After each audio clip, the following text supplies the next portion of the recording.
Welcome, everyone. Welcome, everyone. We're going to be discussing a pretty crazy document today. It's called the Black Manifesto. It was a document created by a man by the name of James Forman. James Forman was an atheist and a Black Panther, but the Black Manifesto was one of the first calls for reparations.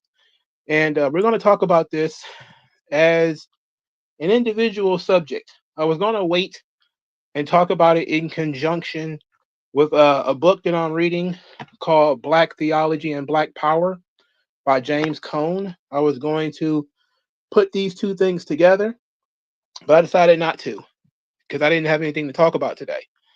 So I'm just going to go ahead and talk about the the Black Manifesto, and I'm going to read it to you guys as well as have some greater conversation about it.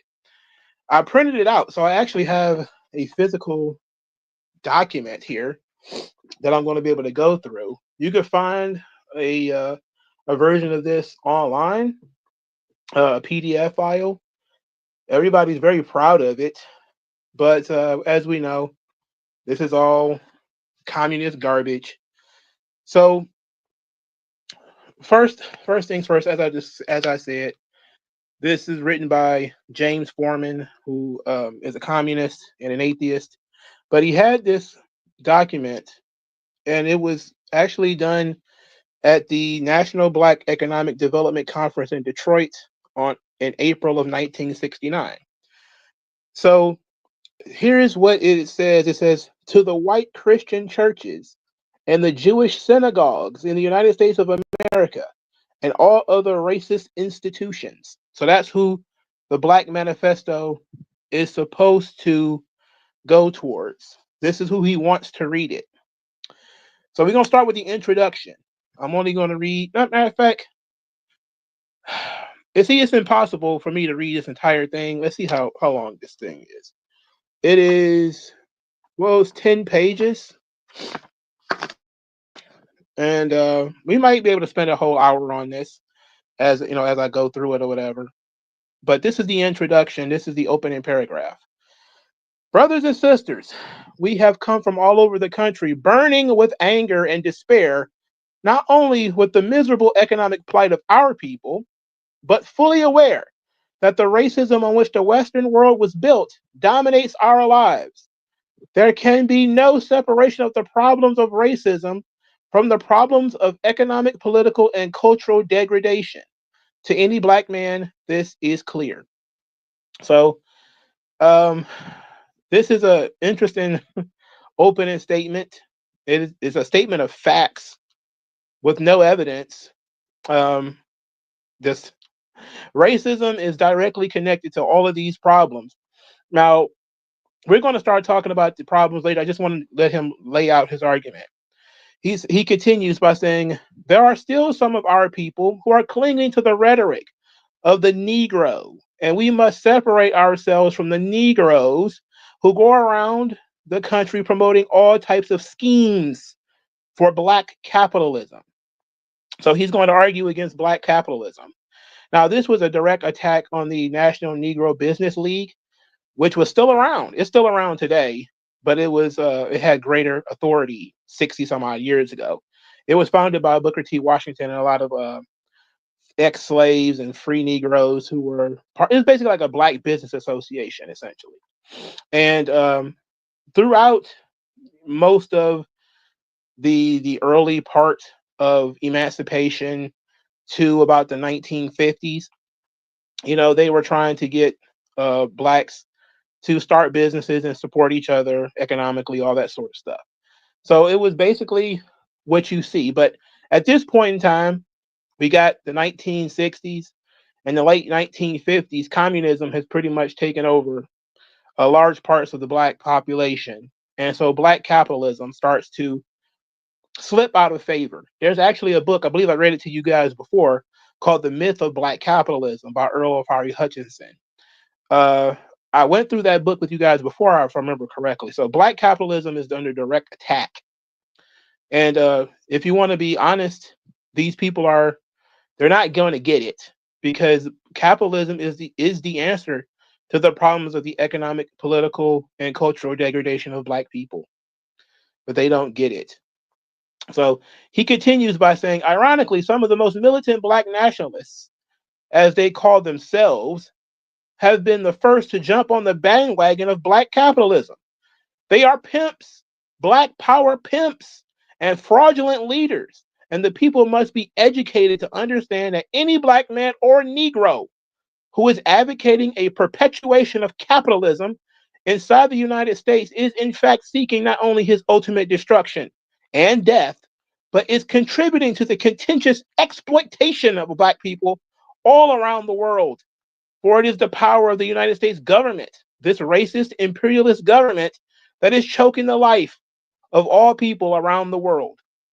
So we go from Black people in the United States to Black third worldism. Now, third worldism was it came about because a lot of the militant Blacks in the 60s were radicalized after reading Frantz Fanon's The Wretched of the Earth and a Black Skin, White Mass, and a lot of uh, uh, shit, but that kind of stuff. They were reading about the issues in colonial Africa and all this sort of stuff. So they started getting radicalized by this. And so they take up the cause, and you start seeing a lot of this third worldism a lot in the 60s and 70s. This when they started talking a lot about Vietnam, and they're talking a lot about South America. We've gone through Black Panther newspapers, and if you read books written by Black Panthers, etc., they have a very high amount of third worldism. And a lot of that is because they're communists. Communists by nature is international. The entire goal of communism is for it to be global, which is why they say that communism have never been tried, even though it's been failing 100,000 times. It's never been properly implemented because it's never been properly global, right? It also has never led to the dissolution of the state, because who's going to give away their own power? That's just dumb. But him referring to Black capitalists as Black power pimps and fraudulent leaders, that's very interesting, considering James Forman, again, was a Black Panther, and what the things that Huey P. Newton had done to young women, and to a degree to some of the men too. That was very interesting. And you also have Ron Karanga, who's another one, the creator of Kwanzaa, who obviously ordered the killings of Black people. You don't see capitalists ordering Black people to get killed or forcing girls into prostitution, but this is what the communists do. Obviously, right? They lie and they project. So he continues by saying, "We are African people. We sit back and watch the Jews in this country make Israel a powerful conservative state in the Middle East. We are not concerned actively about the plight of our brothers in Africa. We are the most advanced technological group of Black people in the world, and there are many skills that could be offered to Africa. At the same time, it must be publicly stated that many African leaders are in disarray themselves, having been duped into following the lies as laid out by the Western imperialist governments."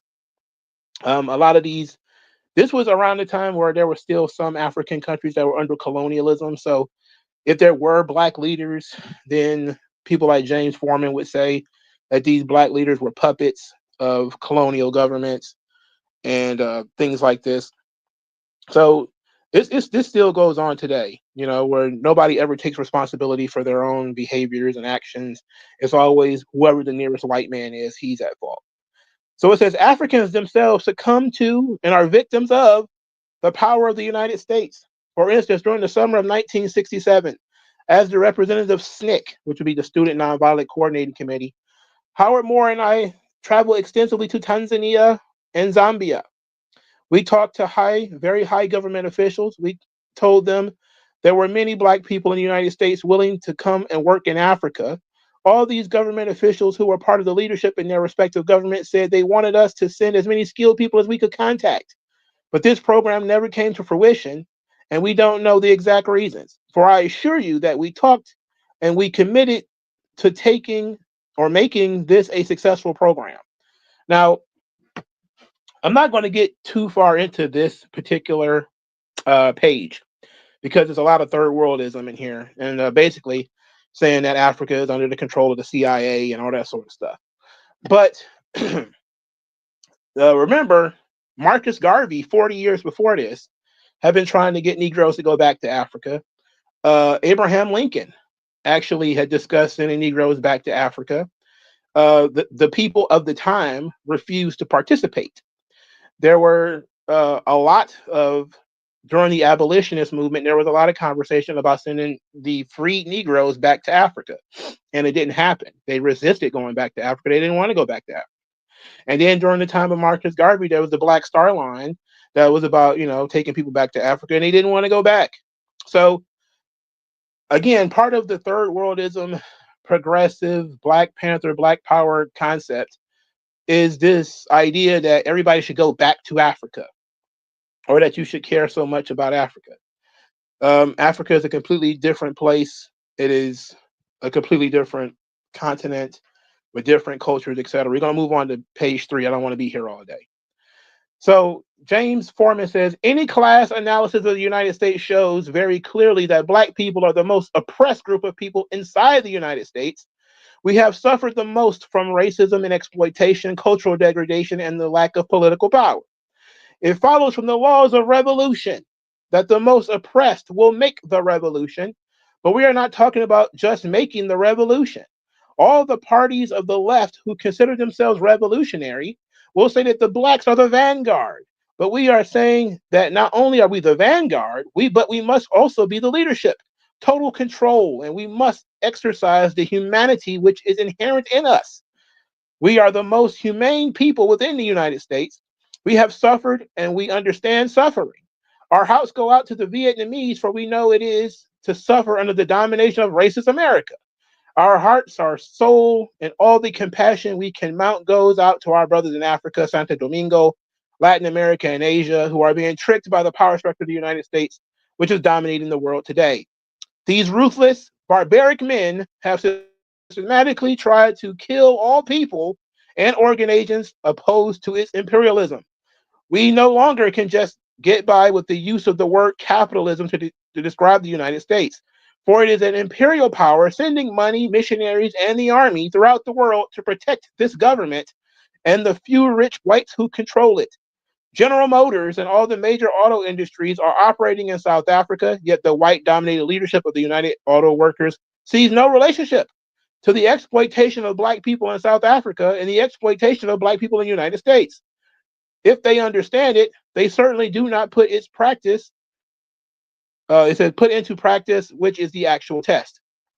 We as Black people must be concerned with the total conditions of all Black people in the world. This is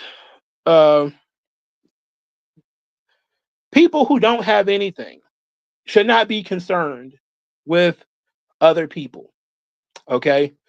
If I'm broke and I have no money, I have no job, I have no connections, I have nothing, I have first got to establish that stuff for myself. Then I can help other people establish that. What's 0 times 0? 0. So if you have nothing in the United States and they have nothing in Africa, if you work together, what are you going to achieve? Nothing. Because you don't have anything. So what are you combining? You're combining nothing with nothing. So the idea of third worldism in general is ridiculous. People who are poor all over the world can combine to do nothing but destroy what little they have, what little benefits their society can give them. They seek to destroy it, which is why he's talking about something like General Motors, right? Because this provides jobs, of course. But he just said that capitalism is not the answer. So he sees all capitalism as exploitation. So the idea that, there are Black South Africans that are going to benefit from General Motors because they're going to have jobs and therefore have money and therefore be able to buy food, pay for housing, send their kids to better schools, and increase their standard of living. No, they don't want to do that. They think everybody should either A, be poor or B, working to steal from the rich.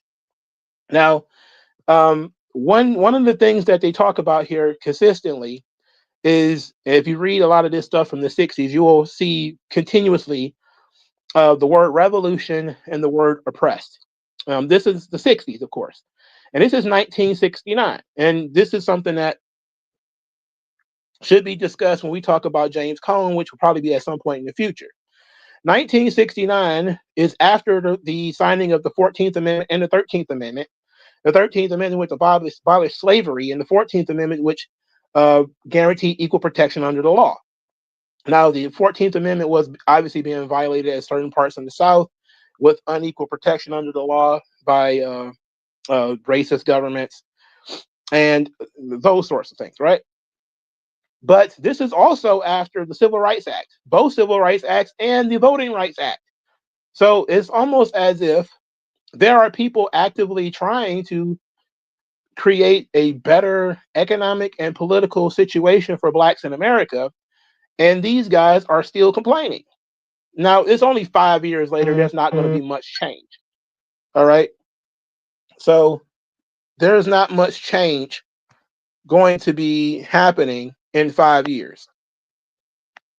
But overall, everything is moving forward. So, but here's another piece of business that I want to discuss that's on his page 3. He says all parties on the left who consider themselves revolutionary will say that blacks are the vanguard. Now, this comes from the Student for Democratic Society. These are the white leftists, Bernardine Dorn and all Tom Hayden and all these people, right? And these individuals would splinter off and become the Weathermen. Now, the Weathermen was the white Jewish terrorist organization that were blowing up buildings and blowing up homes and bombing different buildings across the country. They fully believed that the blacks were the vanguard of the United States, and they looked up to the Black Panther Party. They worshipped them. There was all sorts of splinter groups that came out of the split of the Black Panther Party, which happened in the 60s. And some of these groups will end up being mostly white, like the Symbionese Liberation Army, but they would have a black leader because they would almost require that they needed black leadership because DEI was a thing even at that time. They would go out and find almost unanimously, black criminals, guys who were just fresh out of prison, guys who were known rapists and folks who were into assault. And sometimes they had some military experience, and that might have been what got the white people's attention. If they had some level of military experience, and because they had been over in Vietnam or something like that, and they would get them to lead these organizations. And usually, what would end up happening is the whites would be the brain, the black would be the brawn, and then there would become a schism between the two. The black guy says, "I'm the leader," but the white guys would be like, "Well, because we made you the leader." That kind of thing, and it will eventually fall apart. Either the white people would get tired of getting bullied and they would leave. This is what happened a lot with SNCC, where they purged all the white people out of the groups. I believe they also purged a lot of the white people from the Black Panther Party after the split. These sort of things just happen. They don't understand that the more radical they become, the crazier they come across, and the more they actually purge their own supporters, because they're not about building anything, they're about destroying. And this is what God, I'm thinking it's right on the tip of my tongue. It was like formally spoken in the 80s, but it's when the black women are it's not feminism, because it's a little bit more than that. It's from Kimberly Crenshaw, and I forget what it's called. But it is where you have to focus on being a black woman, which is different from being a black man. And then if you're gay, there's that. And then if you're handicapped, then there's that. And that's kind of how the progressive stack is formed. In the 60s, they haven't come across that yet, but they were playing with the idea, because Huey Newton wrote at one point about how women are oppressed and how gay brothers are sometimes the most oppressed, and it might be the most revolutionary because it's all about being against bourgeoisie values. which these guys didn't like. But it's gonna come to me eventually. But generally speaking, this is how they thought. That even though the white man who wanted to be a black ally had to put himself underneath black people, which means you had to go into these organizations and basically be subservient to the blacks. Or in some cases, they don't want the white liberals involved at all. This is something that James Cone wrote about in Black Theology and Black Power, because he was quoting Malcolm X. And basically, he didn't want any white people involved at all. Thought that Black Power had to be something that black people did for themselves, and it could not have white people being involved. So you will often purge some of your best supporters, but they all almost unanimously, they always accepted white money, almost always. Even if they didn't want white people marching or white people to be a part of the organization, they almost unanimously asked white people for money. I mean, it was inevitable, because almost all of these niggas were broke, right? So there's that. Let's continue. He says, but while we talk of revolution, which will be an armed confrontation and long years of sustained guerrilla warfare in this country, guerrilla warfare is what he's talking about here. Let me highlight that because I forgot to put it in here. He says, but while we talk of revolution, which will be an armed confrontation and long years of sustained guerrilla warfare, we must also talk of the type of world we want to live in. We must commit ourselves to a society where the total means of production are taken from the rich and placed into the hands of the state for the welfare of all people. So if you thought for a second that James Forman was not a communist, there it is. He's preaching communism, but more importantly, he's preaching communism in a church. In a church. Now, you may say, Mongo, what's the big deal here? Well, by definition, you cannot be a communist and a Christian, because Marx hated church. He didn't believe in God. James Forman himself also didn't believe in God. So the idea that you can be a communist and a Christian is that doesn't work. Okay? Because communists don't believe in God. So anything that they do that uses religion means that they're using religion to manipulate. They're not doing it because they believe in it. It is not about faith, and it is not about living up to Christian principles, because they don't have any Christian principles. It's about using your religion against you. All right? So, and this is what they do. And these churches, because the churches are quite liberal usually, even back then, they give space to these people. Remember, we went through that book that I read about the black church in Detroit, and how the pastor in that church was helping black men get jobs, pretty good jobs at Ford. And then the communists came in and they started preaching about unions and a bunch of other shit. And it ended up ruining that church's relationship with Ford Motor Company. And then the pastor had no political authority to help black men get jobs anymore. But this is what communists do. They agitate and they destroy relationships. This is what they do. All in the means of taking the control of the means of production.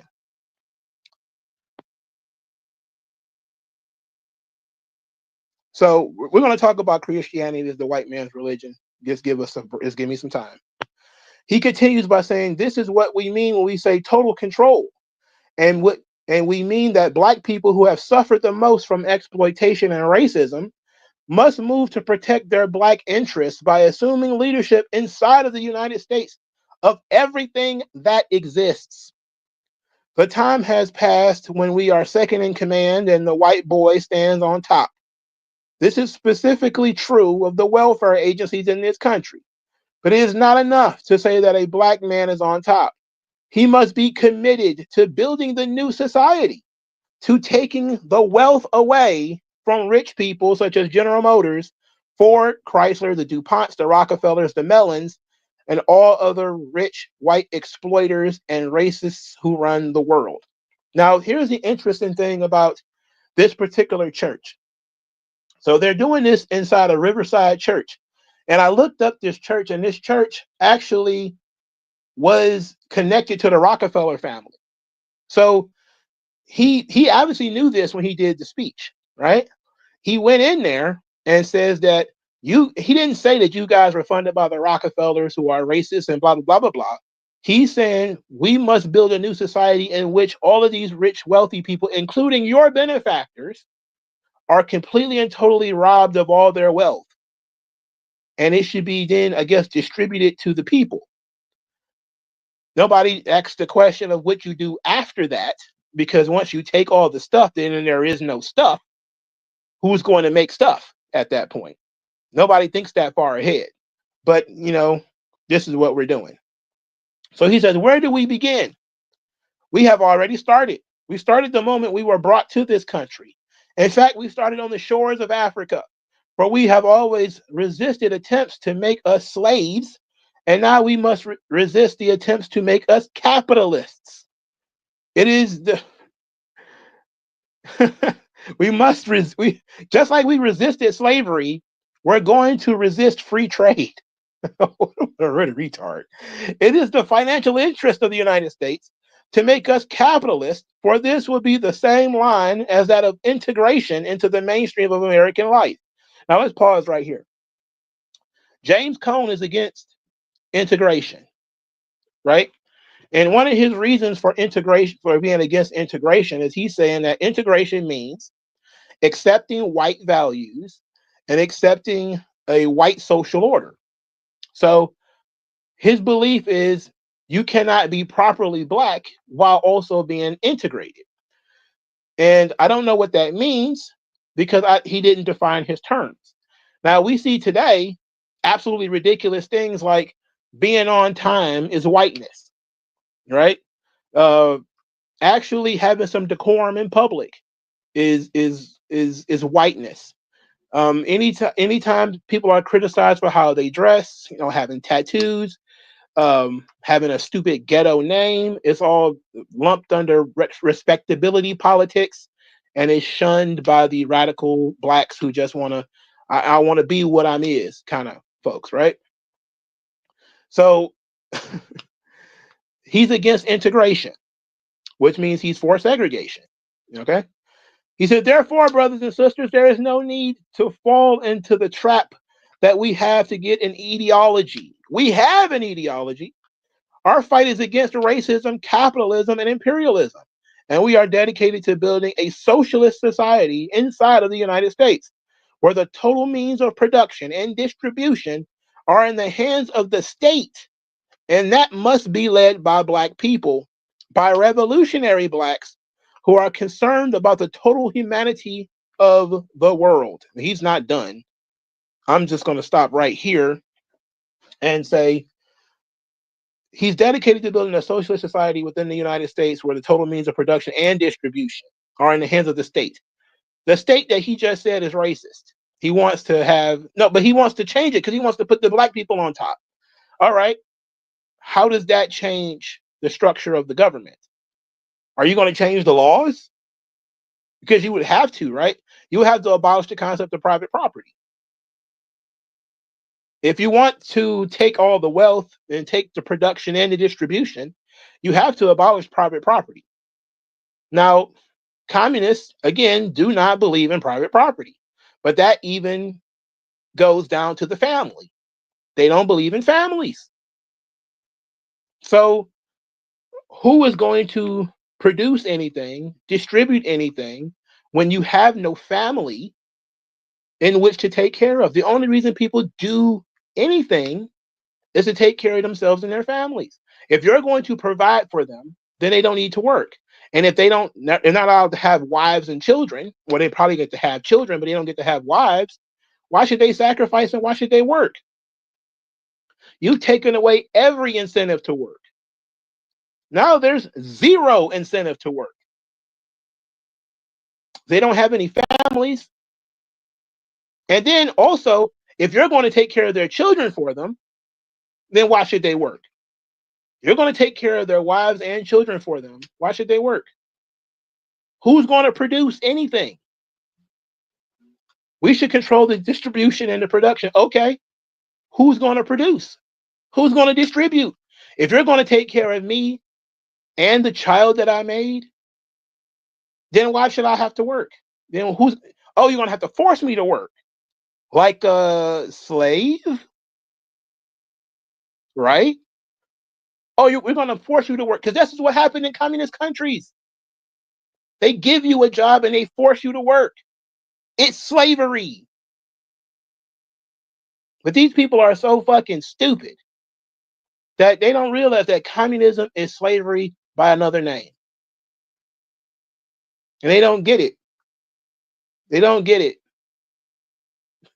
But they've intellectualized it very well for themselves, haven't they? So let's continue. It says, therefore, we obviously are different from those who seek a black nation in the United States. That would be the Nation of Islam, by the way. For there is no way for the nation to be viable if, in fact, the United States remains in the hands of white racists. Then, too, let us deal with some arguments that we should share power with whites. We say that there must be a revolutionary black vanguard and that white people in this country must be willing to accept black leadership, for that is the only protection that black people have to protect themselves from racism rising again in this country. In other words, white people are not allowed to be in charge. The only way to protect yourself from racism is to never allow white people to have power. The only way to prevent racism is to prevent white people from ever having power again. So we must have power, and they have to accept it. And so then they get upset when they say that people are just saying, okay, you're quote unquote reverse racists. Now, some of the more cunning communists, race communists, don't look at this thing from this perspective. But almost all of them define racism as, bias plus power or prejudice plus power, right? And they say black people don't have any power, so we can't be racist. But even if we do get power, then we still cannot be racist, because racism is a white invention. They say this all the time. There was no racism until the white man showed up. It's like, well, if you define racism as people are different colors, then racism has always existed.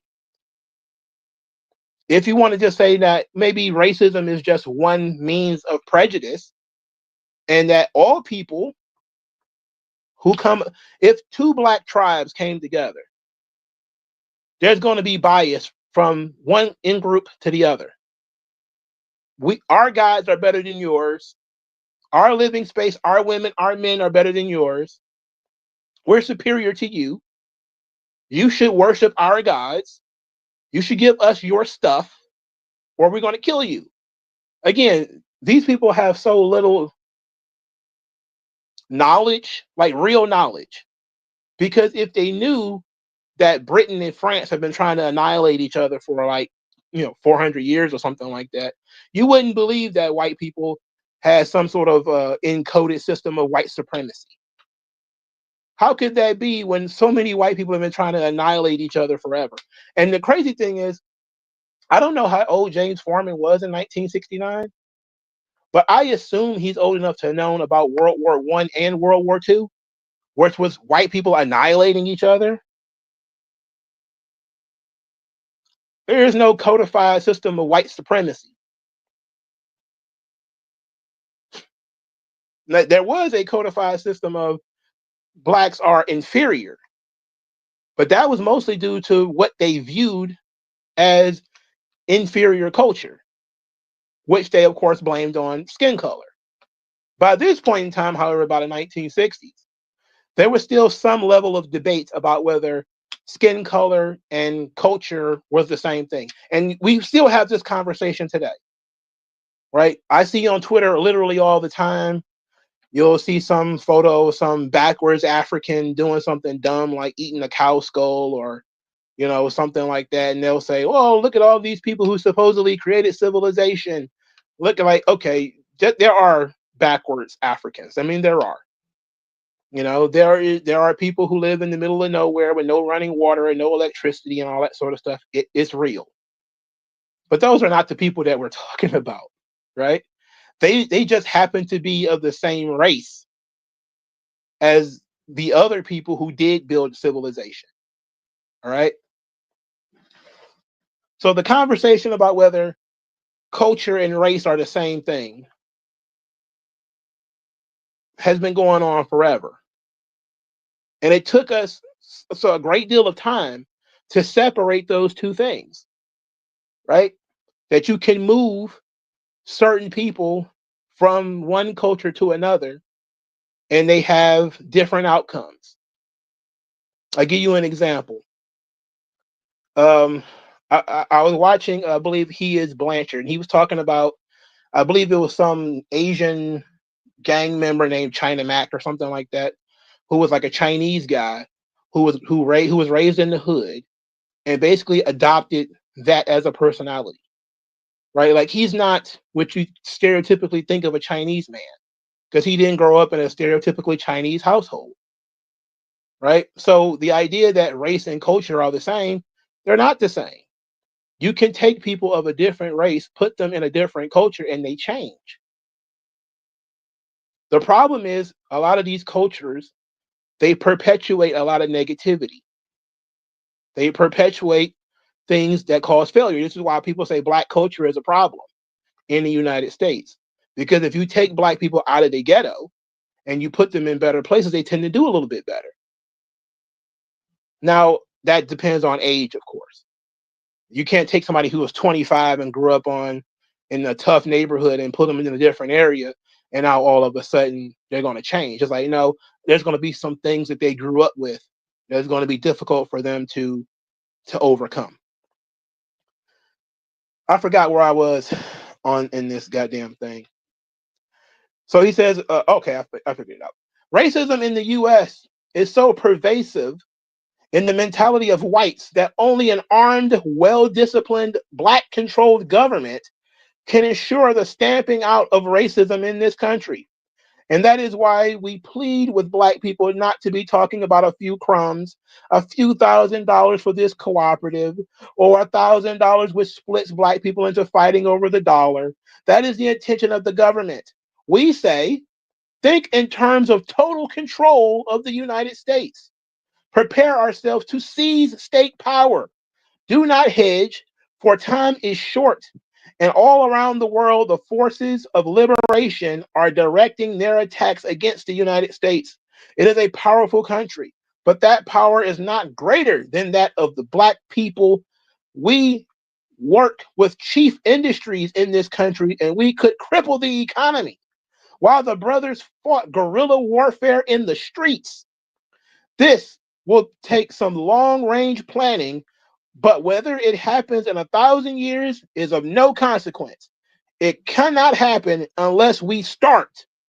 How then is all of this related to the conference? So he's going to start talking about how this is related to the conference. But he says here that he wants to cripple the economy while the brothers fight guerrilla warfare in the street. Now, this was the big issue of the separation of the Black Panther Party.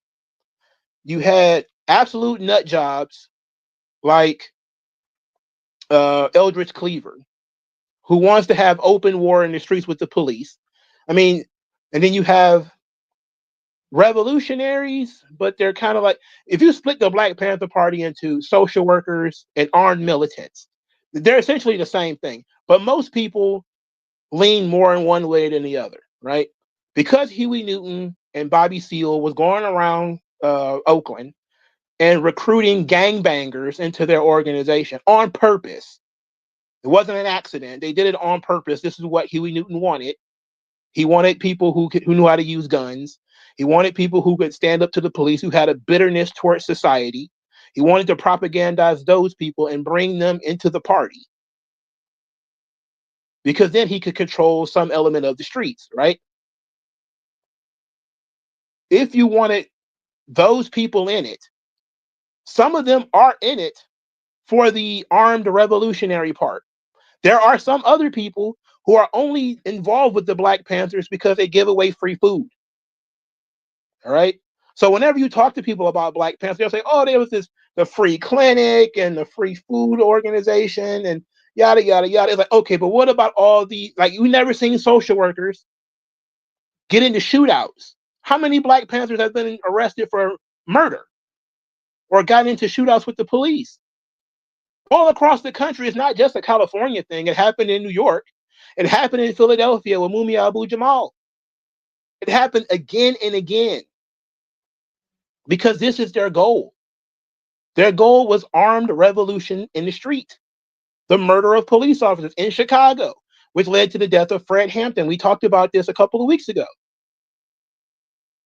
That there were Black Panthers in Chicago that ambushed some police officers and killed them in the street. And in retaliation, those police officers hunted down and murdered Fred Hampton in his bed.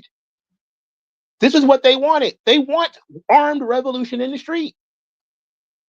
This is what they called for. Okay? So I have no sympathy whatsoever for Fred Hampton or any of the Black Panthers who were killed. This is what they called for. This is what they wanted. It was talked about again and again and again in every speech, in every fucking newspaper they wrote, constantly talking about armed revolution and the murder of government officials, etc. This is what they wanted. Now, when they tried to go political, when Elaine Brown and Bobby Seale wanted to run for office, they had to sort of disregard all of these crazy revolutionaries. Oh, we're not about that. We disregard all that stuff. Those people are not even with the party anymore because they wanted that mainstream attention, right? But there have been, again, countless papers that Elaine Brown edited. The newspaper, she was one of the editors of the newspaper. That was one of the jobs that Huey Newton gave her on top of pimping her out. She was the editor of the newspaper. So she knew about all the psychotic shit they were writing in this newspaper. But she wanted to run for office. She wanted to run for city council. And people kept bringing that stuff up. Look at what you and your crazy motherfucking friends are saying in these newspapers about armed revolution. Oh, but all we do is give away sacks of food. We have a free clinic. Yeah, but you got your friends in Chicago and in New York shooting at police officers. It's countless, right? And they're not running away from the idea that this is what they want. Again, you will not find a document written by Black Panthers that does not mention armed revolution in the street.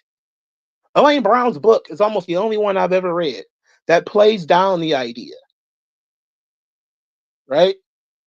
But every single one you read that was written by a Black Panther, eventually armed killing of police officers and armed revolution in the street comes up eventually because they got it from Mao.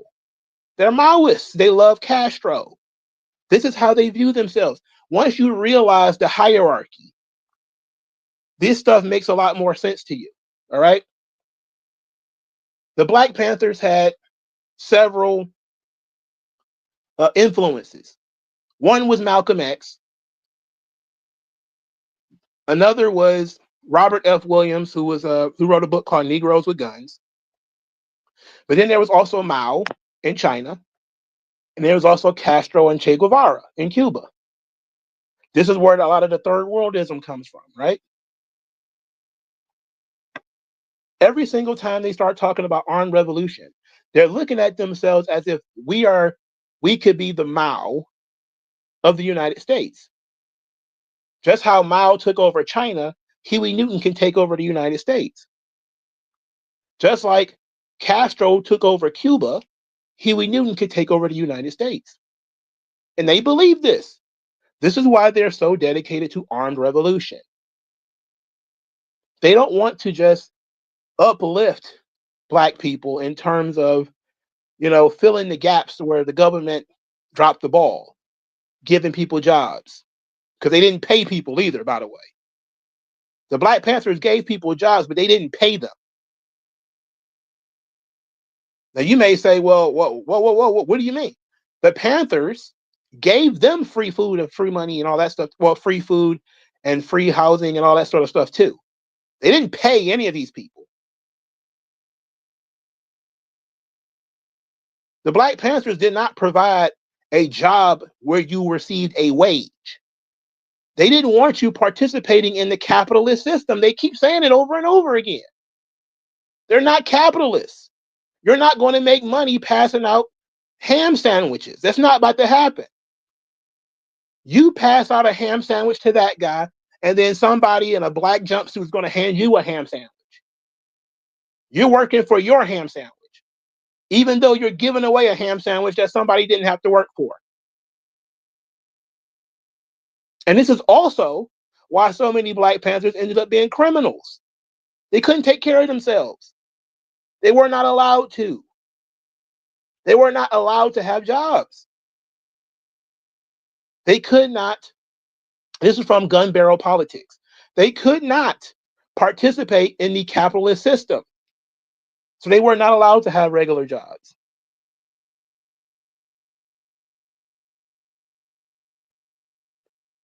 But they're going to control the country. When they're not allowed people to have their own. You can't even have a bank account in the Black Panther Party. But they're going to run the government. You're not allowed to have a job, though. And this is why they always needed money. Because nobody was producing any money. So they constantly went to Hollywood, or they would go to black professionals or whatever, and they would ask them for money and say, oh, we need money for our food program, our clothing program, our school or whatever. And these people would write checks and give it to them. But it would always be under the hush, because some of these people also knew about the whole armed revolution in the street stuff. Okay. So we're going to get into this thing now. Why is he targeting churches? He says, first of all, this conference is called by a set of religious people, Christians, who have been involved in the exploitation and rape of Black people since this country was founded. The missionary goes hand in hand with the power of the state. We must begin seizing power wherever we are, and we must say to the planners of this conference that you are no longer in charge. We, the people who have assembled here, thank you for getting us here, but we are going to assume power over this conference and determine from this point on the direction in which we go. We are not saying that this conference was planned badly. The staff of the conference has worked hard and have done a magnificent job in bringing all of us together, and we must include them in the new membership, which we must surface from this point on. The conference is now the property of the people who have assembled here.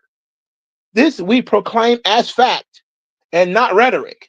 And there are demands that we are going to make. And we insist that the planners of this conference help us implement them. This is Communism 101. You welcomed us into your organization. Now we're going to take it over. They have done this to every single industry in the United States in the year of our Lord 2025. Whether it's comic books, whether it's movies, video games, I'm sure they're trying in pro wrestling. They're going to try it in UFC. They're like vampires. It's like sinners, right? You invite these evil beasts into your organization, and they decide it's our party now. This is our shit now. And you're not allowed to do anything about it. What are you going to do? You can't trust communists at all, bro. It's crazy. These people are trying to figure out how to benefit Black America economically. Communist atheist comes into a church and says, this is my spot now. Okay. He said, we maintain that we have the revolutionary right to do this. We have the same rights, if you will, as the Christians had in going into Africa and raping our motherland and bringing us away from our continent of peace and into this hostile and alien environment where we have been living in perpetual warfare since 1619. Our seizure of power at this conference is based on a program, and our program is obtained or is outlined in the following manifesto. We spent an hour on just the introduction. All right. Just the introduction. Now he talks about missionaries in Africa. All right. Now missionaries had to be protected because they would have been killed, right? you talking about there now when you talk about Christianity in Africa or Christianity in slavery, it's a very interesting thing that I was really just reading. That every major colonial power had their own stripe of Christianity, right? So the mission, so he's not separating that. He doesn't even care about that, the different denominations. It's irrelevant. Only thing that is, these are Christians and they're white. So whether it's Dutch Catholicism or French Catholicism or British Baptists or whatever, none of that matters. Only thing that matters is that these were missionaries who went to Africa and tried to Christianize Africa. And of course, the slaves in Jamaica and Cuba and South America and the United States, they all was introduced to Christianity, right? This is before, of course, we found out that some of the oldest Christian churches were actually in Africa. He probably didn't know that. It's not like it would have changed it anyway, okay? Again, these people are crazy.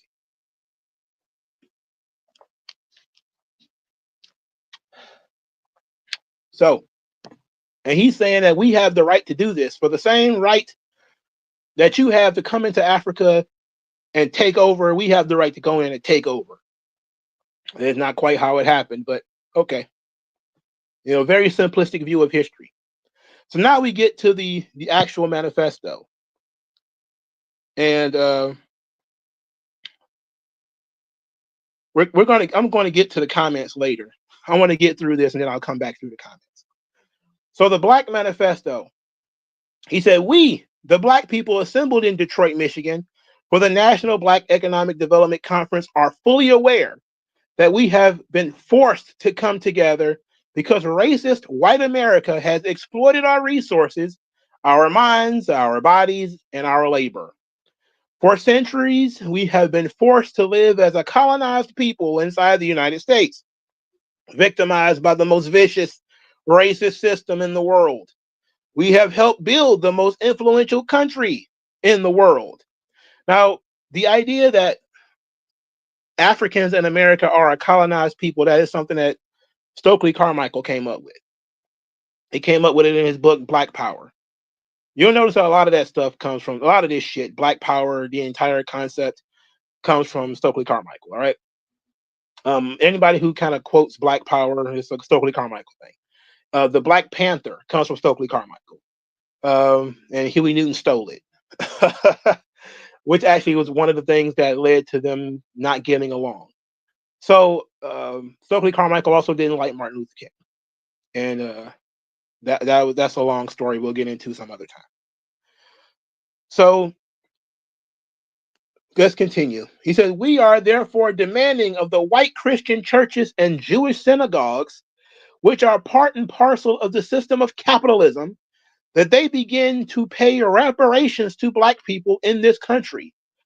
We are demanding $500 million from the Christian white churches and the Jewish synagogues. This total comes to about $15 per nigger. This is a low estimate, for we maintain that there are probably more than 30,000 Black people in this country.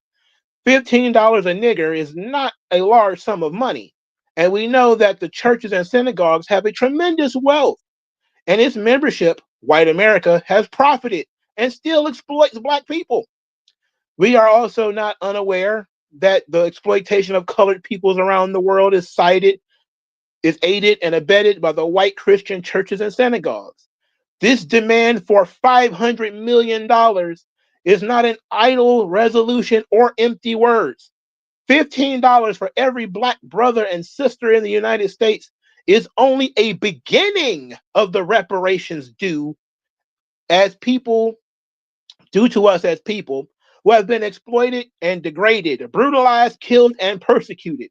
Underneath all of this exploitation and racism has produced a psychological effect upon us that we might begin to shake off. We are no longer afraid to demand our full rights as a people in this decadent society.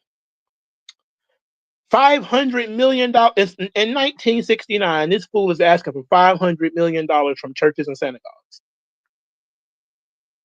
This is basically like Mr. Evil from Austin Powers, right? Like he's just gonna come, he's just gonna ask for an absurd amount of money, right?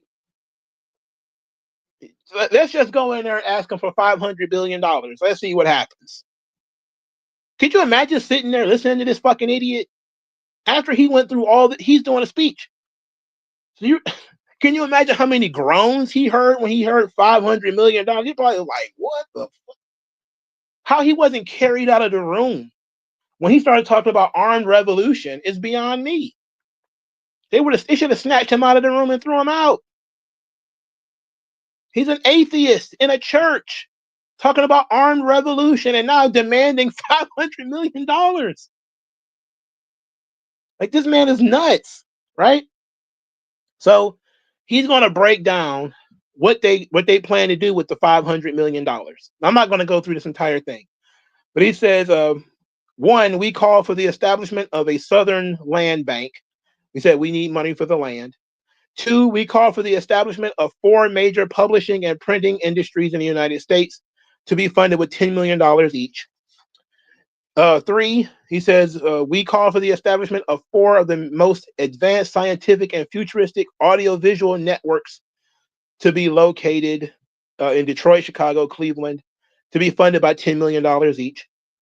We call for a research skills center. It will be funded with no less than $30 million. We call for the establishment of a training center for the teaching of skills in community organization, photography, movie making, etc. And we fund it with no less than $10 million. We recognize the role of the National Welfare Rights Organization, and we intend to work with them. We call for $10 million to assist in the organization of welfare recipients. We call for $20 million to establish a national black labor strike and their defense fund. Okay. He said, 8, we call for the establishment of the International Black Appeal. He said this International Black Appeal will be funded with no less than $20 million. The International Black Appeal is charged with producing more capital for the establishment of cooperative business in the United States and Africa, our motherland. Oh, Lord have mercy. 9, we call for the establishment of a black university to be funded with $130 million. $130 million for a black university. 10, we demand that the IFCO, that's the people who are old in the organization, it is the Interreligious Foundation for Community Organization. They're the ones who are putting together this conference. We demand that the IFCO allocate all unused funds in the planning budget to implement the demands of this conference. In order to win our demands, we are aware that we will have massive support. Therefore, 1, we call upon all black people throughout the United States to consider themselves as members of the National Black Economic Development Conference. And 2, he says, we call upon all of the concerned black people across the country to contact black workers, black women, black students, and black unemployed community groups, welfare organizations, teachers organizations, leaders, etc. He says to pressure by whatever means necessary should be applied to the white power structure of the racist white Christian churches and Jewish synagogues. So they want all these people to protest, boycott, do whatever they need to do. 3, they want delegates from the National Black Economic Development Center to call press conferences, etc. 4, we call for the total disruption of selected church-sponsored agencies operating anywhere in the United States Black workers, black women, black students, and the black unemployed are encouraged to seize the offices, telephones, and printing apparatus of all church-sponsored agencies and to hold these in trusteeship until our demands are met. So they want black people to go and commandeer anything that belongs to these churches until they give us $500 million. Five, we call upon all delegates and members of the NBECD, that would be the National Black Economic Development Conference, to stage sit-ins and demonstrations at selected black and white churches. This is not to be interpreted as a continuation of the sit-in movement of the early 60s, but we know that active confrontation inside white churches is possible and will strengthen the possibility of meeting our demands. Such confrontation can take the form of reading the Black Manifesto instead of a sermon or passing it out to church members. The principle of self-defense should be applied if attacked. So he's inciting violence and communist agitation in churches. This is a communist who was allowed to speak in a church, and he is inciting violence. He's threatening violence in the church. And it's not even the first time he said this crazy stuff, right? He says, on May the 4th or any date after, depending on the local conditions, we call upon black people to commence the disruption of the racist churches and synagogues throughout the United States. Now, he actually did do this. This actually occurred. We'll talk about it after I get done with this, but he actually did that. 7, we call the IFCO to serve as a central staff to coordinate the mandate of the conference and to reproduce and distribute en masse literature, leaflets, news items, press releases, etc. We call all delegates to find within the white community those forces which will work with the leadership of blacks to implement these demands by whatever necessary. 9, we call upon all the white Christians and Jews to practice patience, tolerance, understanding, and nonviolence that they has encouraged, advised, and demanded that we of all black people should do throughout our entire enforced slavery in the United States.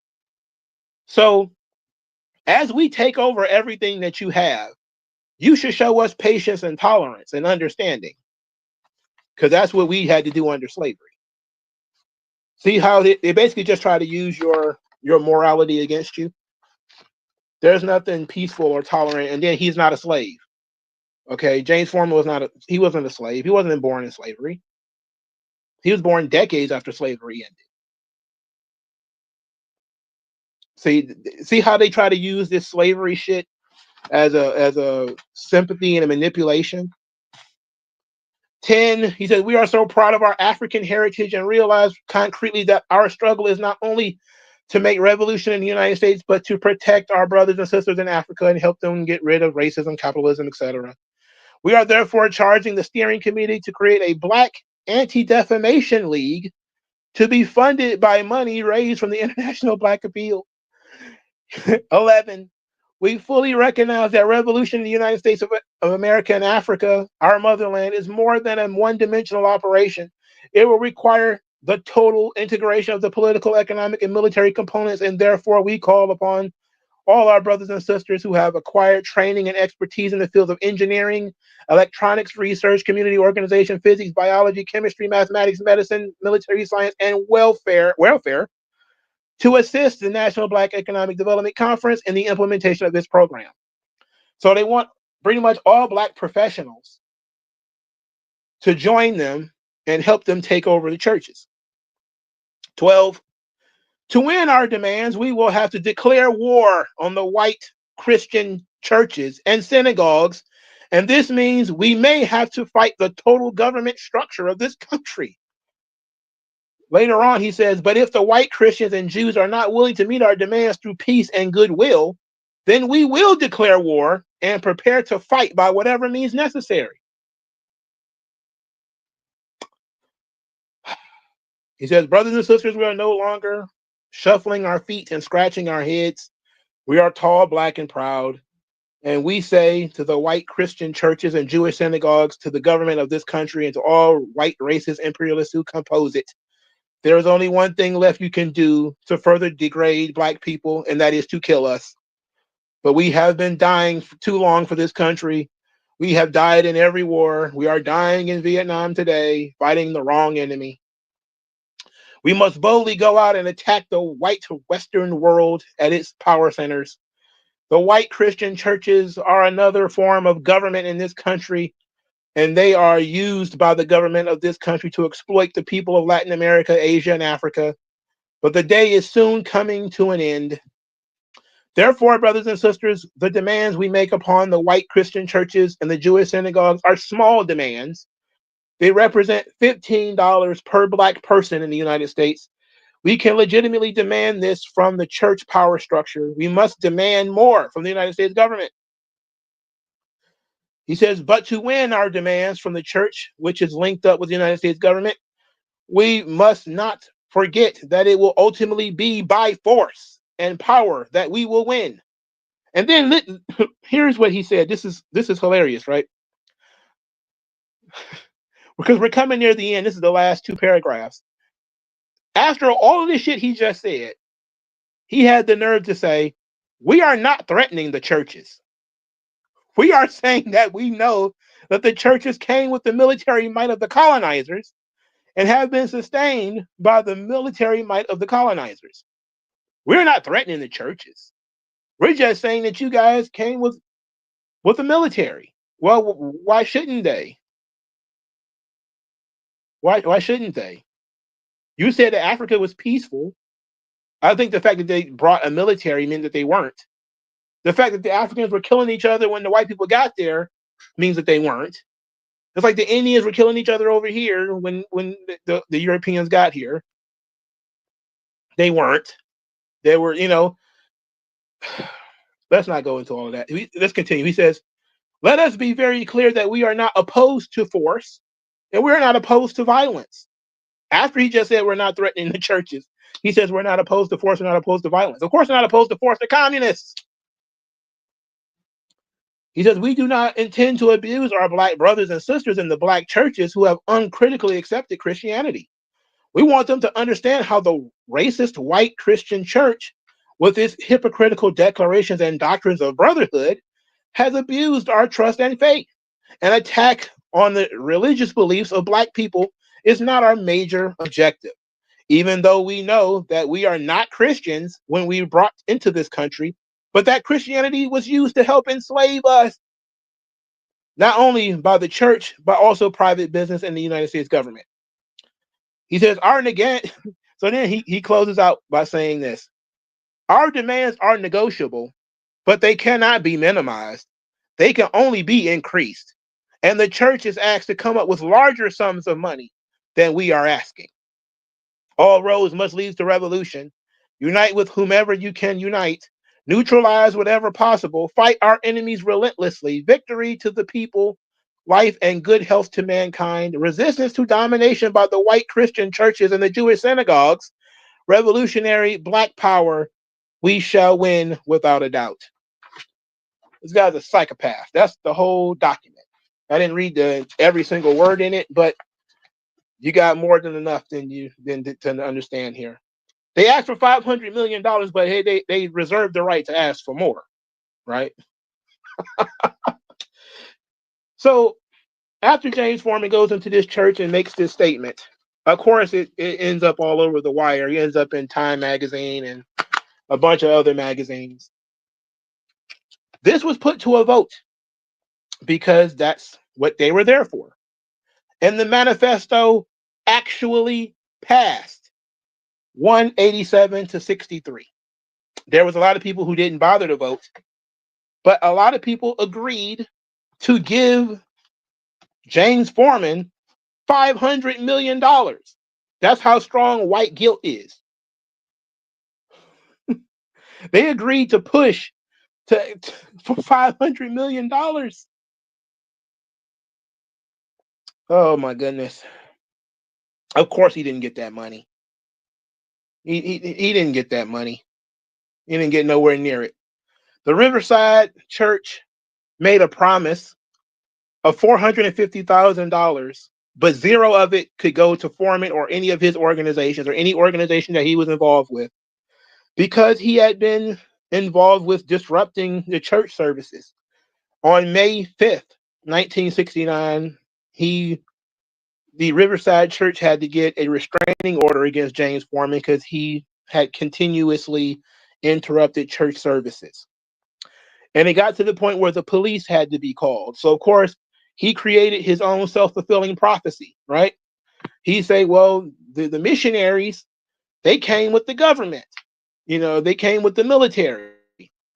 This guy walked into a church where there were no police.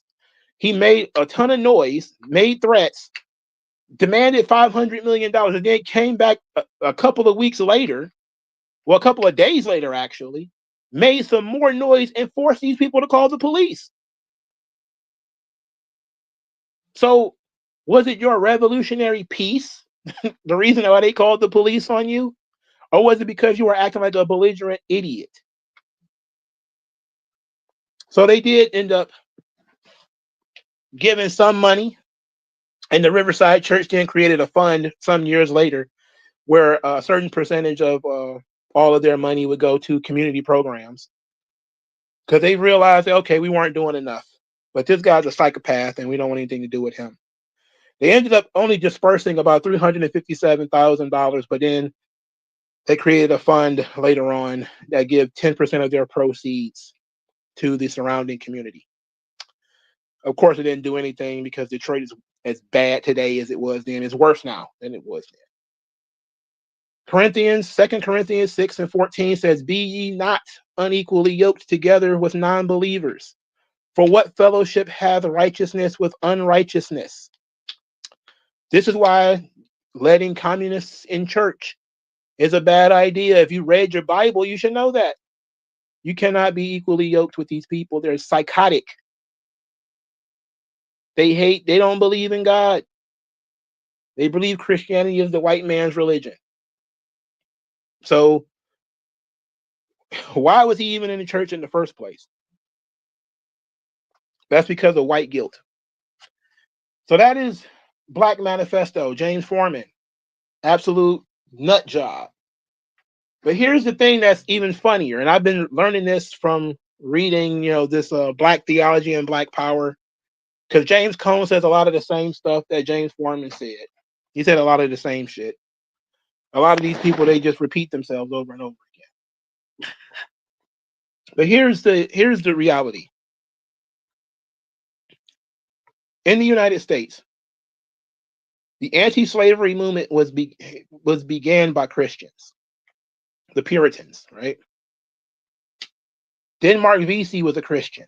Nat Turner was a Christian, and John Brown was a Christian. We all know that Denmark Vesey was planning to plot to a slave revolt.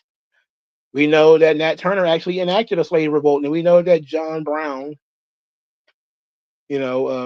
planned an invasion with the plan of retrieving weapons in which he was going to arm slaves. The most vehemently anti-slavery organization in the United States of America has been the Christian church. The fact that these atheists, that these communists, that these psychopaths have been allowed to go into sacred spaces and make these damning accusations without having that browbeaten over their heads. And the fact that it still happens today. It still happens today. Nobody has ever asked somebody in the Nation of Islam, name one Muslim that has led an anti-slavery revolt anywhere. Not just in the United States, but anywhere. I've never even heard of an anti-slave Muslim anywhere. They still have people in slavery today in Muslim countries.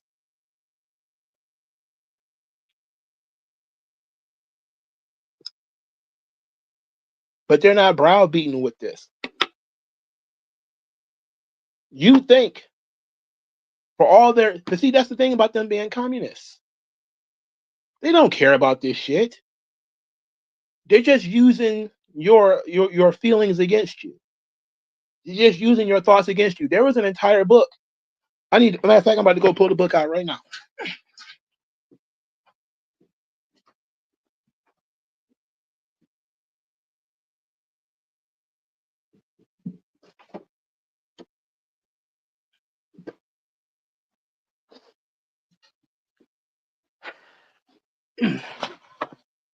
It's called Black Abolitionists, and it was written by Benjamin Quarles.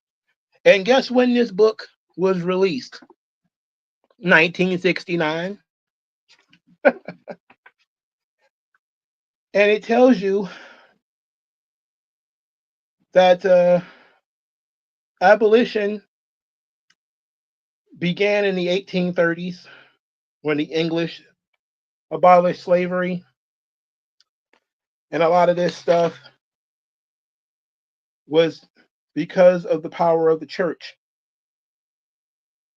The church in England, the church in the United States, abolitionist movements, the Underground Railroad, almost all of this stuff was led primarily by religious people.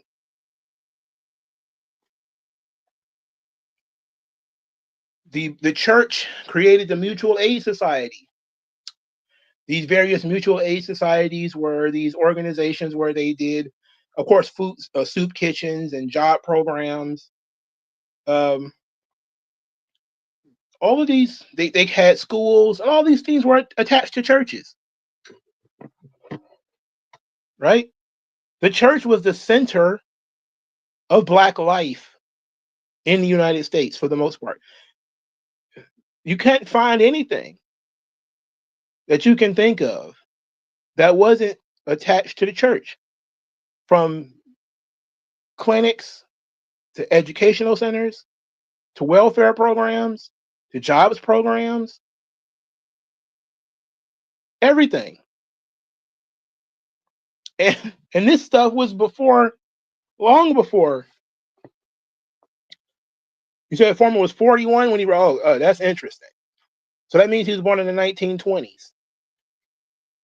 Interesting. Very, very interesting.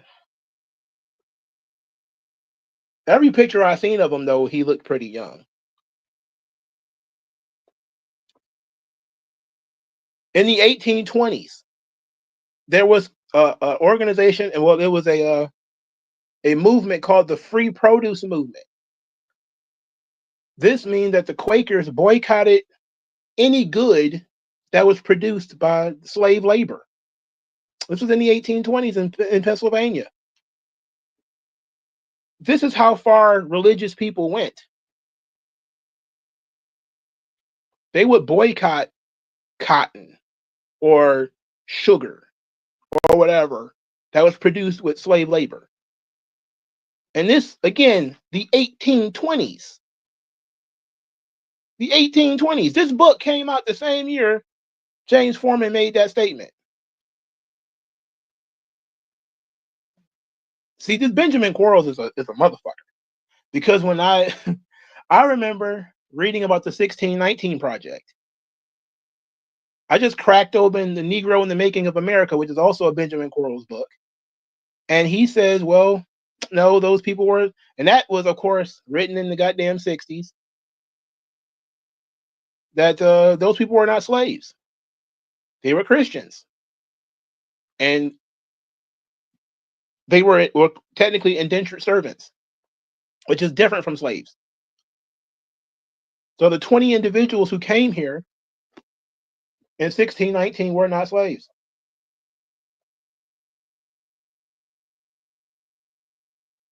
I don't have time to go through this entire book. But the slave narratives. So Harriet Jacobs, people like Frederick Douglass, people like Booker T. Washington, who do you think gave them a platform? White Christians. White Christians produced a lot of the anti-slavery material in the United States going back to the 1830s. The 1830s So before, obviously, the Civil War. And all across the country, too, New York, Pennsylvania, Massachusetts, all over the place. They resisted the Fugitive Slave Act. They resisted a lot of organizations and a lot of the Southern indulgences in reference to slavery. And we had this guy sit here and tell us that the Christian church, was just forced it upon blacks and they never did anything for them. Just insane, man. Just purely insane.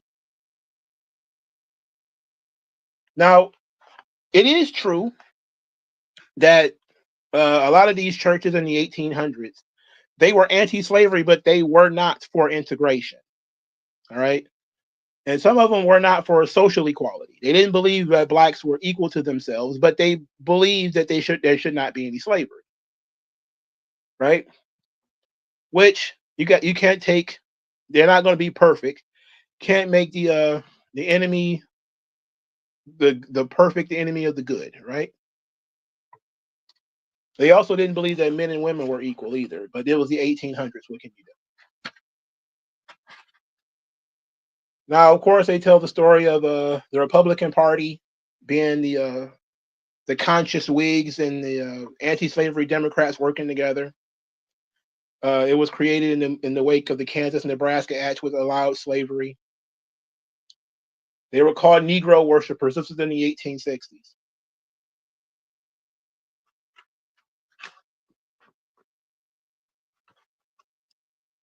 I mean, this stuff just goes on and on. I could go through this entire book, and there's no point to it, because everybody who slurps up the Black Panthers are so goddamn stupid and emotional that they don't even understand how nuanced history is. But for the most part, it's not that they don't recognize that history is nuanced, it's that they use history, just like they use religion, as a way of propagandizing people. It's all about propaganda. And they didn't care about propaganda. They knew what they were doing. And this was the exact thing that they were doing by starting shootouts with the police, right? Bobby Hutton, one of the first Black Panthers that were ever shot and killed. He was killed by the police. And it was because Eldridge Cleaver started a shootout with the police. He would not admit to it until much, much later. Again, Eldridge Cleaver lived much longer than the Black Panther Party. He lived longer than Huey Newton. And he admitted a lot later that he started that shootout on purpose. And it ended up getting Bobby Hutton killed. Assata Shakur, Mumia Abu Jamal, so many of these people have gotten into shootouts with police officers over the stupidest fucking things in the world. Usually a traffic stop. Or they would do something illegal on purpose in order for somebody to call police so that they can ambush them. But these are the people who are going to tell you that they're your moral superiors and that your church is evil.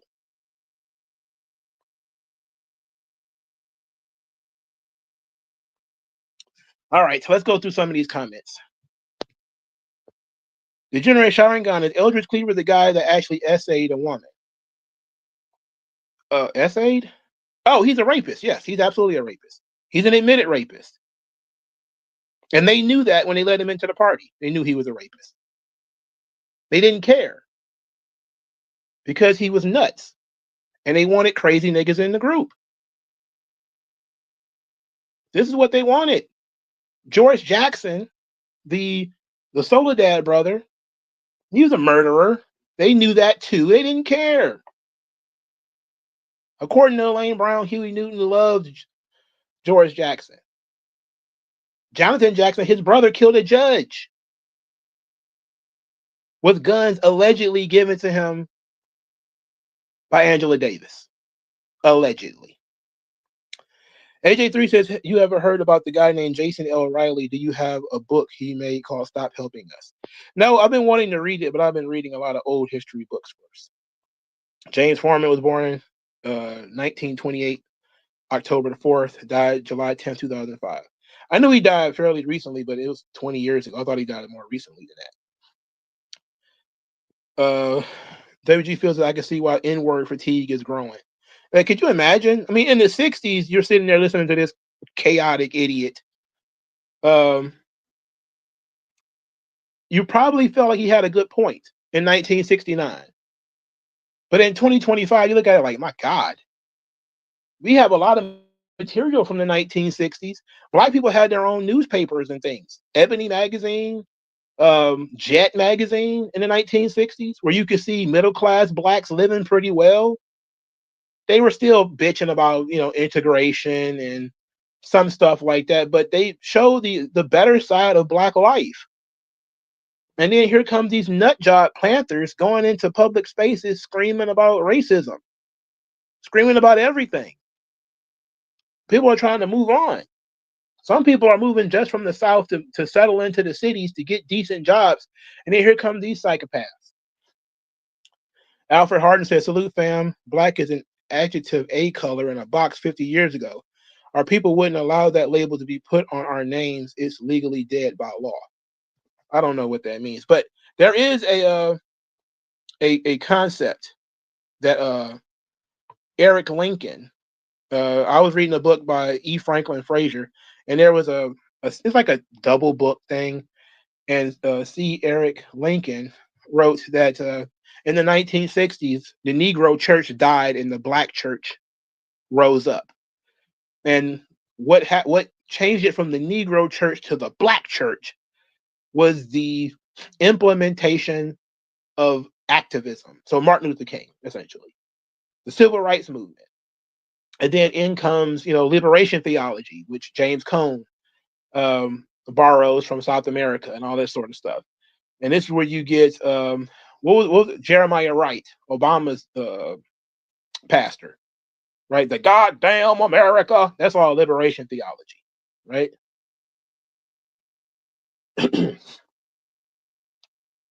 AJ3 says, in other words, they want segregation back. Here's the thing. These people don't know what they want. They just want power. They don't care in what way it comes. Ultimately. Integration, segregation, they just want power. Christianity is the white man's religion, is what he's thinking. Well, so is atheism. He's an atheist. So yeah, it's not like he went and found out what tribe he belonged to and adopted their religious practices. He just didn't believe in God at all. That means he didn't believe in the African guys either. What's this got to do with Ric Flair? Nothing. If you actually looked at the words on the screen, you would know that. AJ3 says, in the mirror is what Stacey Dash on Fox News said years ago about segregation and integration. In mirror? I don't follow Stacey Dash. I don't know what she's talking about. Blake Lively manager says, one base Catholic priest who died this year, who disavowed by the Vatican once said, white people are the bearer of Christianity because it wouldn't survive without them. Oh, that's interesting. I thought it was because Jesus was killed in Rome, and Rome was surrounded by white people. Okay. Yeah, it is kind of based, actually. When was his birthday? I don't know. I didn't look into who he is. What do you think of street war in California, the National Guard coming? Well, this is what they wanted. They knew this from the beginning. California, of course, is going to be the state that is going to allow unchecked illegal immigration. The problem is with the illegal immigration argument is you can't just let it lie. It would be nice if we could just say, who cares? If California wants to destroy their state with, giving free health care to illegal immigrants. The problem is they can't do that because those illegals don't stay in California. They go to Arizona, they go to Nevada, they go up to Washington, they go to Oregon, they move to New York and Texas or whatever. And it's just, you can't do it. You know, you can't do it. You can't have sanctuary cities and sanctuary states. You just can't do it. They're a threat to the national government. They're a threat to the federal government.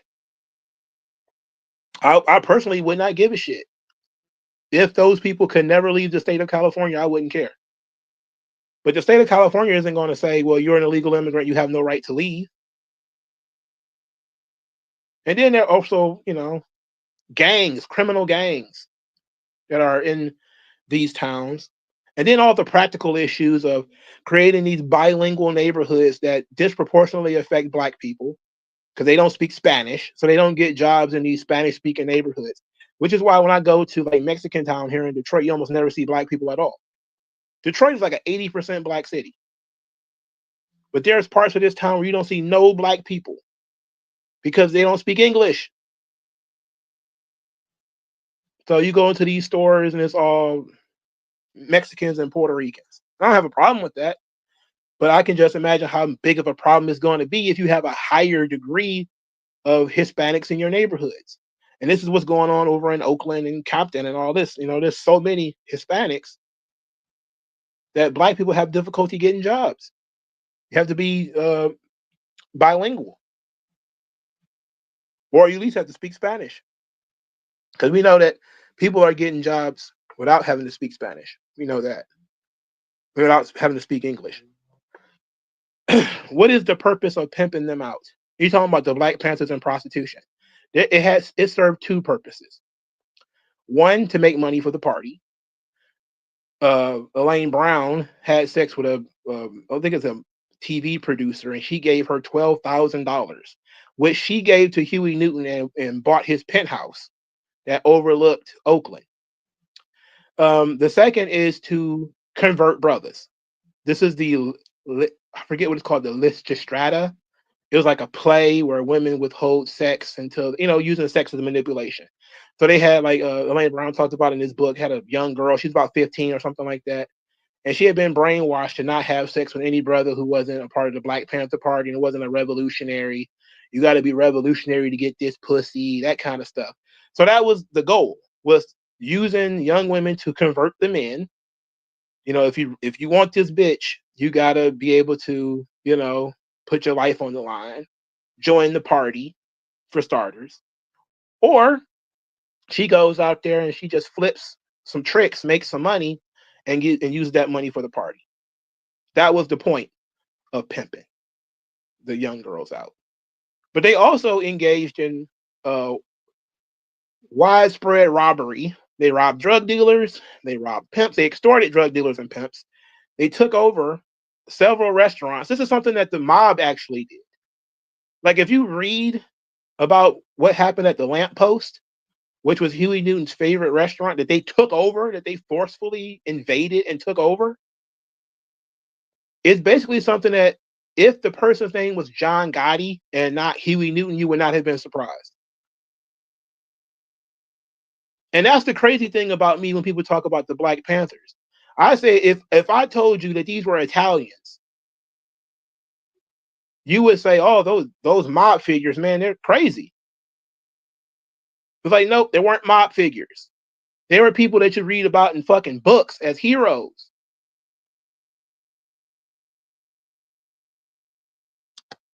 That was the point, to answer your question. The Generation Shining Gun says, what up, my brother? How you doing, sir? Rego Penguin, how you doing, baby?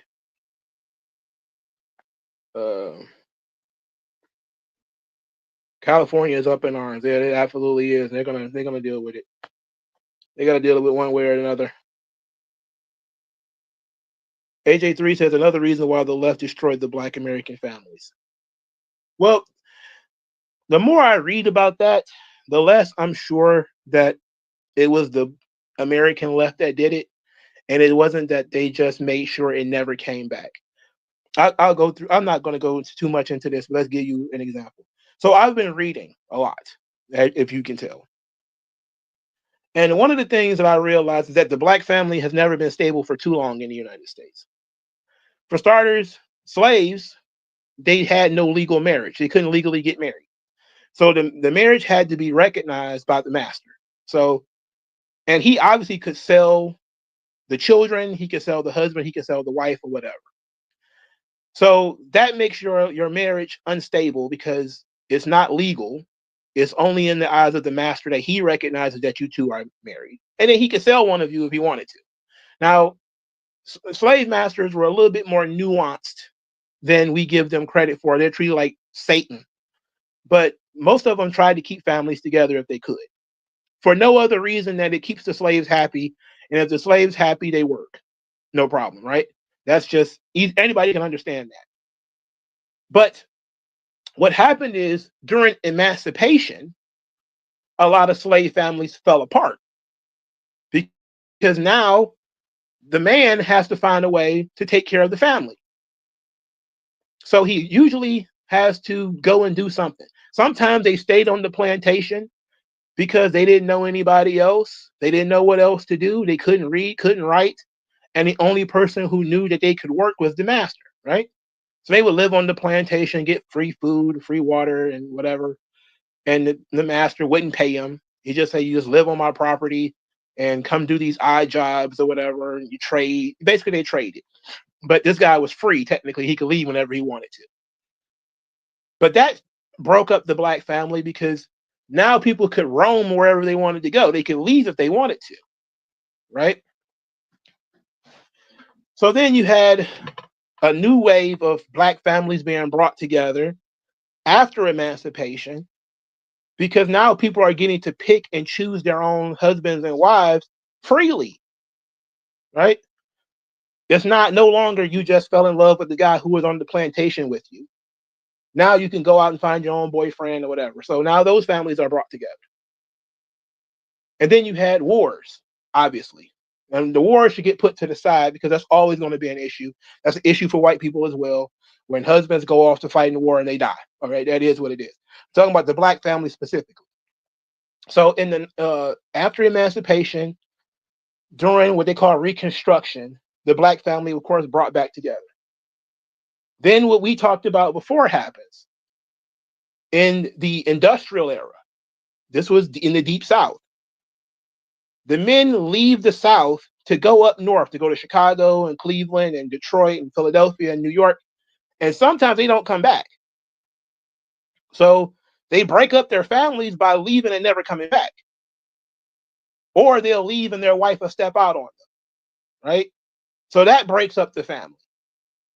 So now you have an entire generation of guys who were born in the 30s and the 40s whose father walked away.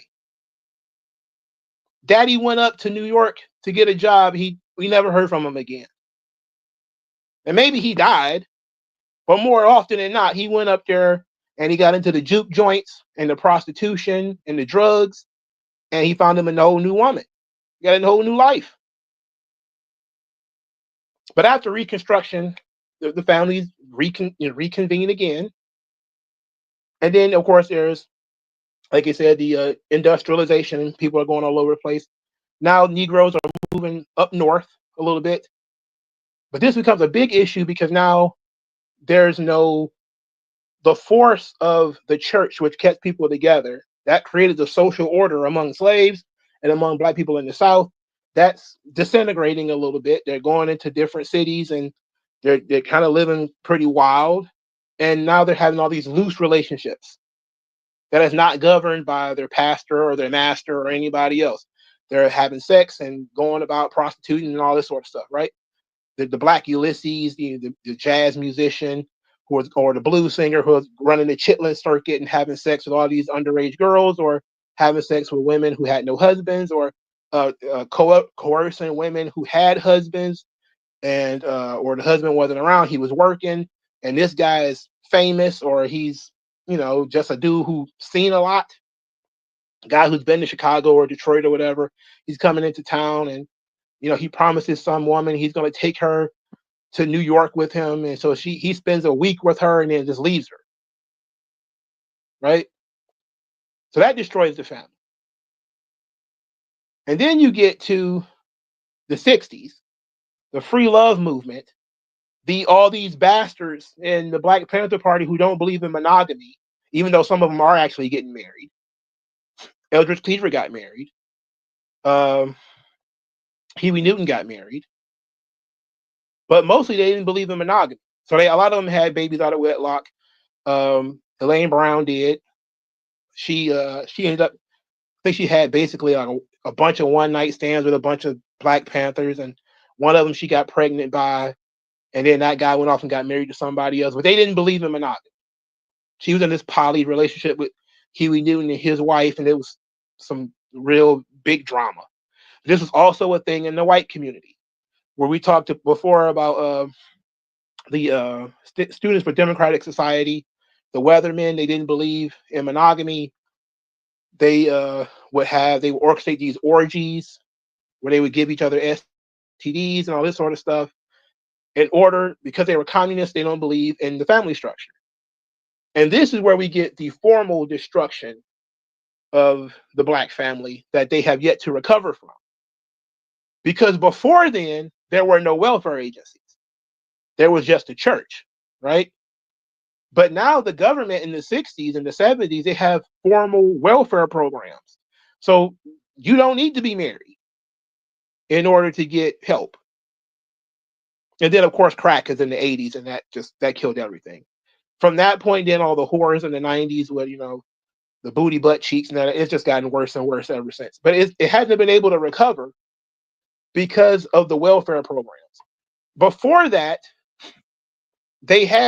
if a woman got abandoned by her husband because he went up north and never came back, she went out and got another husband, right?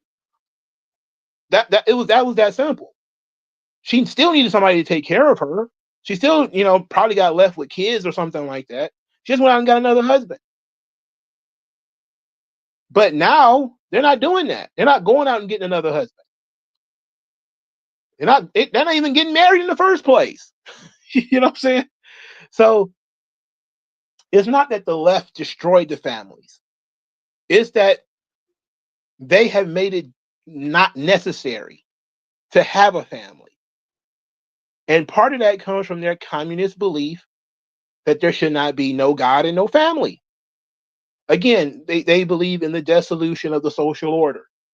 The social order begins with God and goes to the Father. They don't believe in God, and they want to take away all the power of the Father and give it to the government. The government becomes Father, government becomes God. That's how it works. And everything that they've done since our communist government, which it pretty much is, we're getting closer and closer to a communist government every day, has been about the dissolution of the family. Not even that's why they were so shocked when J.D. Vance started saying that he wants to give tax breaks only to people who have children and all this sort of stuff. And people were like, what the? Even I said, like, what the hell? Because he truly believes in the family. And what is the cornerstone of civilization? Not just the United States, but civilization in general. The sole purpose that human males help build and protect civilizations is because they have families. When they no longer have families, they no longer have any reason to believe in civilization. They have nothing to propel them to produce or protect. And this is why you see right now there's this boy crisis, right? They're like, why aren't young men getting married? They're not going on dates. Our society is falling apart. A bunch of boys are not getting involved in anything. They're becoming right wing and all this sort of stuff. It's because they don't have anything else. What buy-in do they have into a society where everything is sexual harassment? What buy-in do they have into this society? They don't have any buy-in. If they had families, that would be different. But they don't have any families. So you say you got that from Respectfully Xavier's channel? I don't know who that is. But a lot of people say that the American left destroyed the family. But that's because they don't go back far enough. They look at statistics. And I think statistics it's helpful, but it doesn't tell the full story. You need to know why families fall apart, you know? And families fall apart mostly because there's no social order holding them together. The church no longer even holds people together anymore. If you listen to like a real church, they don't support divorce. They don't support baby mamas. But how many churches do you know today that speak against having kids out of wedlock and all that sort of stuff? They don't. They're scared of it. So you just get more of it, unfortunately. I'm not becoming religious though. I am, but I'm not. You know, I'm just learning about church history and I'm reading the Bible, which I read the Bible before. I need to read it again though. I'm not becoming like a Bible thumper on you guys. I promise. But I do realize that it's very helpful. And it's far more helpful than what a lot of the alternatives. For the society I would like to live in, Christianity is probably the best option. But I also study like the various black cults in the United States. I got the Holy Quran from the Moorish Science Temple. I haven't read it. I haven't read the full thing yet. But obviously, we went through a message to the black man, which is one of the founding documents of the Nation of Islam. I'm going to get a book on the Nation of Gods and Earths eventually, and we're going to go through that. I just want to give people like a full breadth of the black experience. Like I'm just very interested in black people and where the ideas come from and how these ideas operate in our world, right? So I take that approach when I read history books. But I don't necessarily read books only written by black people because this Eugene Genovese, these are the best books written on slavery that I have ever read. He's got 3 of these things. Roll, Jordan, Roll, The World the Slaves Made. This thing is 600 pages. I'm slowly but surely working through it. It's entirely too fucking long. Okay, I'm working through it. But I've read his other 2 books, The Political Economy of Slavery and The World the Slaveholders Made. I'm reading through both of those. James Cone's Black Power and Black Theology. I'm about halfway through this book. It's basically like a pamphlet. It's not that big. It's like 200 pages. It's not that long. I'm still reading Bearing the Cross by David J. Garrow, which is about Martin Luther King and the Southern Christian Leadership Conference. This is another book that's over 600 pages. Yeah, it's like 600 and some odd pages. I'm slowly but surely working my way through that. I read The Black Church by E. Franklin Frazier, which gives me a lot of history on the Black church, and he actually says that urbanization of the Negro is the biggest family crisis that have ever occurred. Now he's writing in the 60s, though, and of course, we went through this before with the roving men talk that I did about a month or 2 back. That's where that came from. E. Franklin Frazier is pretty good. But I like reading that old stuff because I know what Glenn Lowry is going to say already and Thomas Sowell. These guys have been writing about this shit since the 80s. Let's go back to before what they have to say. Let's go back before them. And you see how a lot of that stuff links up, Even though you have these crazy leftists who tell you that, it's okay that the families are falling apart. It's not okay. It's not okay at all. The dissolution of the church, it's not okay. It ain't okay at all. It served a purpose. But what the communists have done that has been incredibly damaging is that they've taken a lot of what the church has done or was supposed to do. They've taken it up as government business. Right? Now we have government protesters. This is why you have all this stuff in California. Right? Like The church was supposed to ground their righteousness in scripture and then take that to the people and say, during the abolition movement, they go to the Bible and they say, slavery is wrong. Jesus is a liberator. This is something that even James Cone accepts. He's a psycho too, but at least he accepts that element, right? Well, you can't follow Jesus and also hold people in bondage. You can't do that. And so the church would lead the movement. They would be the protesters. The government wouldn't be the protester. The governor of the state was not an activist and a protester. But now today, we got people in Congress who want to be activists and protesters. They don't leave it to the church.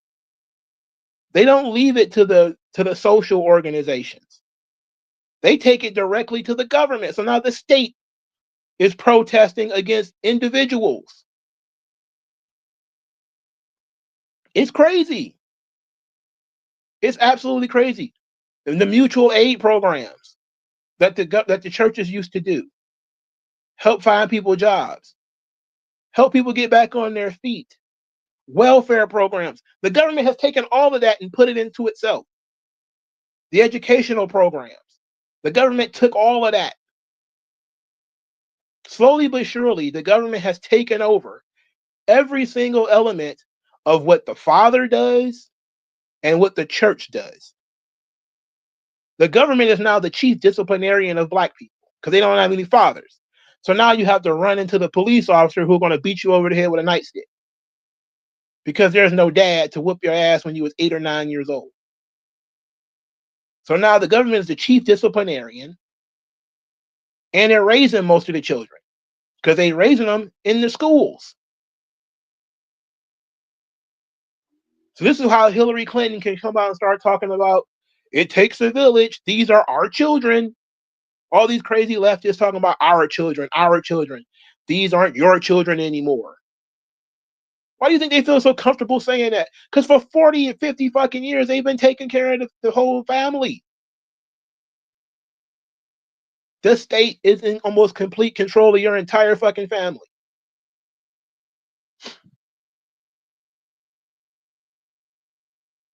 But nobody thinks about it that way. My goodness.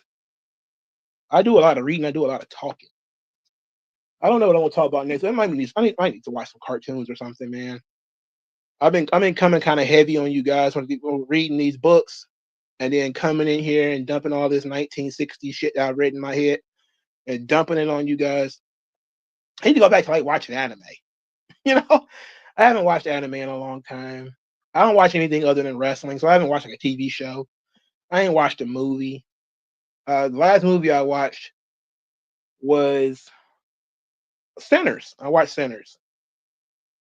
Other than that, I don't really watch movies or TV shows or anything like that. I need to get back to watching that kind of stuff, doing that kind of stuff. You guys don't want to hear about this shit all the time. Even though I do have some people in Discord who ask me to talk about politics a little bit more. I don't really want to get into that either. The Trump Elon Musk thing was humorous. Musk went way over the line, even though I generally support Elon Musk because I think Trump is cucked to the party when it comes to spending all this money. But we'll see what happens. I got a ton of books over here. G. Craig Lewis, who I listen to a whole lot, especially at work and when I go on long walks. I got his book, The Truth About Hip Hop, or The Truth Behind Hip Hop. I love his sermons. He's really good.